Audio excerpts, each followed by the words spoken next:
My name's Eric Stashen. I'm with 1,000 Friends of Oregon. We're very proud and honored to be here with you. Thank you. Thank you. You've heard many reasons why LNG is a bad idea. I'm just going to cut to the chase and focus on one. At 1,000 Friends of Oregon, part of our mission is to protect the valuable farms and forest lands of this state. And there are over 600 miles of pipelines being proposed in this state. 600 miles of right-of-way, each mile a 100-foot wide clear cut across the landscape. Thousands of Oregon citizens from Clatsop and Clackamas counties in the north to Coos, Jackson, and Klamath in the south have been notified that their land is in the path, and because of eminent domain, they have no say. Many of these landowners are farmers and make their living off the land. You've heard from some of them today. Others are out in the audience, and I hope that we all want to show them a big round of support. So I have a question for you. How many of you have eaten, say, in the last 24 hours? Huh? Well, then I guess you all know that the impact of LNG pipelines across this state affect every one of us, whether we're those landowners or not. And since it appears that most of the liquefied natural gas will be shipped to our neighbors to the south, I have one very simple question. I think I know the answer given your response earlier, but I'll ask. Is it a good idea to sacrifice valuable farmland and our family farmers so we can ship dirty fossil fuel to California to heat their swimming pools? No! I was correct. Just last November, Measure 49 passed with 62% of the vote, and thank those of you who were a part of that. We think that the message of that vote was loud and clear. We want to protect Oregon's valuable farmland. And at a time when we need to actually strengthen our land use laws to protect that farmland, and we need to reduce our dependence and reduce our emissions of greenhouse gases, LNG makes absolutely no sense at all. So I really want, it's been a while since our folks inside have heard us. So I want our voices to be loud and clear so that we send a message to the folks inside that we want to save Oregon farms. Save Oregon farms! We farm about 20 miles north of here. Our farm has been there since 1923. We're proud of what we do, and we've been involved in conservation efforts to protect our farm, not only for our generation, but for future generations to come. Last summer, I never knew what an LNG was, and a neighbor told me, he says, I think there's something going on in the neighborhood that you need to know about. I said, what's that? Well, he says, they're talking about some crazy pipeline that they want to put through the country. And later on, we had an informational meeting, I think it was over at Woodburn, and a guy come up to me and he says, we're going to be your neighbor. And I looked at him, he kind of grinned at me, he says, we're going to be a good neighbor. But he says, we're going to be your neighbor. Well, later on I found out more about it, and they sent me some maps in the mail, and I found out what he meant by being a good neighbor. He was going to put a line right through the middle of our property. He couldn't have hit dead center if he'd have measured it. And I looked at that for a long time, and I thought, I guess if it's justified, we probably should, that should be okay. But that was kind of hard to swallow. But then I got to thinking, all the tile lines that we'd put in for underground drainage systems were going to be damaged. They said they'd put them back, but they never can do it the right way. A lot of our conservation projects on Palmer Creek, where we planted back Douglas fir, nice trees, 6 to 8 foot tall, they're just going to mow them down, 100-foot swath. On the other side, we had a sediment dam plan. They're going to go right up through the middle of that, right up through a gully or a swale that we fought for a long time for erosion. They're going to go right up through the middle of that and loosen it up, and we knew they were just going to be eroded again. And so then they went right across their tile field again. We got irrigation main lines across there too. For nearly a mile on that property, they were going to affect us. So for all the things that we'd worked for all the years, all the infrastructure that we'd worked so hard to put in, they were going to either affect or change or just destroy. And the more I looked at that whole darn thing, I thought, it's backwards. What we've turned loose is a bunch of We got a gold rush going on. We got a bunch of opportunists who's just trying to take advantage of it. And unfortunately, our states are just reacting with a knee-jerk reaction, and that's not good. It's not good for our nation. It's not good for us as a people. So we're opposed to it. I think we ought to have an immediate moratorium on this whole darn process. So how many of you are about to have your property condemned under eminent domain? Yes, I'm one. How many of you are from Clackamas County? Yay! How many of you know that the Palomar Pipeline is plowing through 35 miles of the Mount Hood National Forest? Yeah, thank you. And I'm here to say that I think LNG is not the bridge to the future. I think it's the bridge to nowhere. I think that LNG, the toll on the bridge is high. The toll is our air quality, our water quality, our ability as citizens to manage and take care of our community and to build future power. Renewable power is where our energy should be going at the moment. So thanks for being here. The LNG projects are worthless, regardless of what others claim. The cost for the structure's outrageous. The gas might well go up in flames. More pipelines, huge pipelines, not what we want for our state, our state. No deadly structures, we protest before it's too late. The money should be used more wisely for wind or alternative fuels. Renewable sources are urgent. We grannies know best, we're not fools.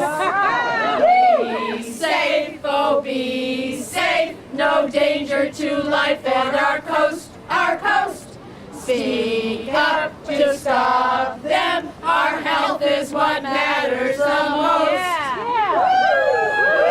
This is inspiring to be here.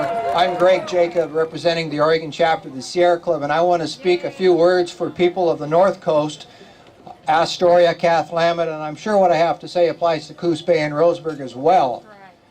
Why do not Northern Star and Northwest Natural Gas build these LNG plants in Portland, Oregon? I asked that. You know, Portland is a lot closer to Molalla than Warrenton is. It's a lot closer to Molalla than Bradwood is. They wouldn't have to construct hundreds of miles of pipeline running through people's property, farmland, forest land, rangeland, and wetlands. You know, the people of the North Coast care about the diminished salmon runs, and they do not want to support an industry which will dredge salmon habitat and which will fill in wetlands, and there's too few of them as there are on the lower Columbia River. The people of the North Coast do not want these massive super tankers, 900 to 1,000 feet, with their hazard zones or exclusion zones preventing any commercial or recreational traffic moving up and down the Columbia River. It does not make sense.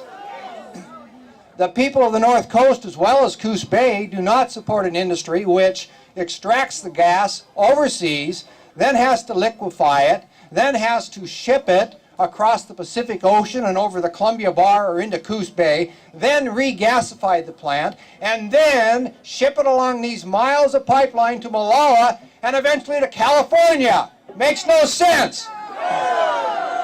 And the people of the North Coast, as well as Coos Bay, are concerned about a breach in the hull of a tanker or a possible terrorist attack. You know what LNG is? It's not a bridge plant. It's grease the palms of the oil and gas companies. It is an anti-people, an anti-environmental, an anti-conservation, and an anti-energy alternative plan. No to LNG! I'm Lori Kaplan. I'm from Astoria, and I'm here on behalf of a whole lot of people on Oregon's North Coast and from Southwest Washington, and we keep getting told that we're overreacting, that we don't really represent Oregon, and I want to tell you it's not true. Here's Oregon! Yay! So thanks to everybody everybody who came. I know it isn't an easy drive and it's cold and you're taking time off from other activities because you care about the state, you care about Coos Bay, you care about the Columbia River, you care about Oregonians and Washingtonians. LNG threatens our safety, our economy, our property, our air and water, our fish and wildlife. LNG is an attack on our future. Oregonians and Washingtons, all of you, are here today demanding that our officials protect us from LNG. Political leaders across the country are saying no to LNG. Why are Oregon's officials mostly silent? I don't know. If you have a chance after this meeting, after this rally, please go inside and talk with your legislators and tell them what they need to do to protect Oregon, to plan for a responsible future for all of us. Tell them it's time for them to stop LNG. It's time for them to advocate for us. Oregon doesn't need LNG, and America doesn't need LNG in Oregon. Tell your legislators, tell the governor, LNG does not belong in Oregon. Thank you. I just want to tell you about the experience as an affected landowner. We here have a piece of land near Days Creek that we all love called Owl Farm. And it is our sanctuary. It is a land that we hold sacred, as many of us hold our lands sacred and a sanctuary and a refuge for us. And last year, Williams Pipeline said that they want to put a half-mile through our forest. And they told us, and I hope that I'm representing, just give you an idea of what all the affected landowners on all the pipelines go through. I mean, they have told us a lot of lies. They've told us, look, we want to clear cut a 95-foot wide swath, and don't worry, you can plant flowers on it, it will be pretty. Well then, when we get the papers, we find out it's not 95 feet wide, it's up to 200 feet wide. And they need, where it's only 150 feet wide, they need an extra 100 feet on each side in order to put all the slash and the root rods and the rocks that they blast out. Yes, blast. They have to blast this hole open, and they have to blast it open within 150 feet of our house, and so they put up padded blankets on our house to keep the rocks from going through our walls. Now, I was on the FERC website, and they have a download. You can have myths of pipelines, and what the number one myth they say is that eminent domain takes most of the land along the pipelines, and they say, no, that's not true. Eminent domain only takes 1% of the farmers' lands along the pipeline. Well, that is a lie, because the threat of eminent domain is useless. I mean, you go to court and they just rubber stamp the eminent domain. It's so useless that it's simply the threat of eminent domain that forces people to give up their lands. They really have no choice. It's an unwinnable and unbeatable situation. So eminent domain really takes all of our lands in the end. It's not just 1%. And, you know, a lot of us along the pipeline are in rural areas. We're an area known as Class 1, which means that there's less than 10 people along a mile of the pipeline. And if you're in a rural area, that means that they only have to inspect 10% of the wells, as opposed to if it went under a city street, they have to inspect 100% of the wells. But they figure they can save a lot of money by going through rural areas, because if it blows up, it only kills a few people, not a bunch. You know, so it's us. The hazard zone in each side of that pipeline is 900 feet. Our house is within 150 feet of it. And so, also, because we're in a rural area, the pipeline thickness is much thinner than if it's in an urban area. And it's cheap. So why is it going 230 miles through southern Oregon? Because it's just a whole lot cheaper than having to inspect it and having thicker pipeline going through a populated place in California.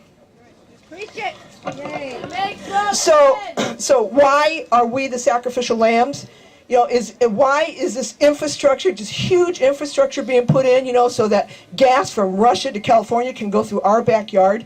It's not a bridge to the future, it's a crutch. It's a crutch to keep us from getting on to the renewable fuels we really need to get on.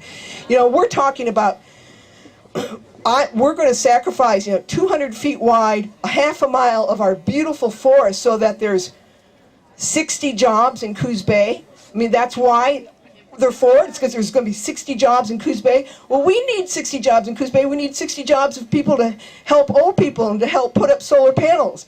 You know, we don't need 60 jobs like this in order to sacrifice our lands. So I'll cut it off there. You can go on. Radical environmentalists. Yes, we're radical environmentalists. We like air and water, natural. It's not virtual, but actual. And if labeling's not factual, we get pissed. We like veggies that don't come with pesticides. We like milk and eggs without hormones inside. We like tuna with no mercury and no medicated turkey. We might even like some jerky that's not dyed.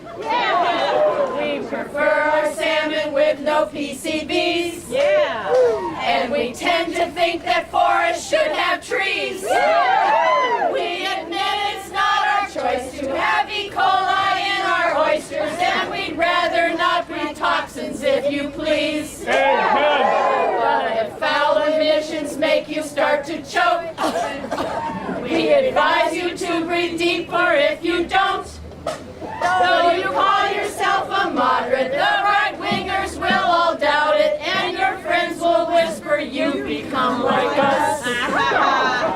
If you think when Earth is gone she will be missed, you'll be put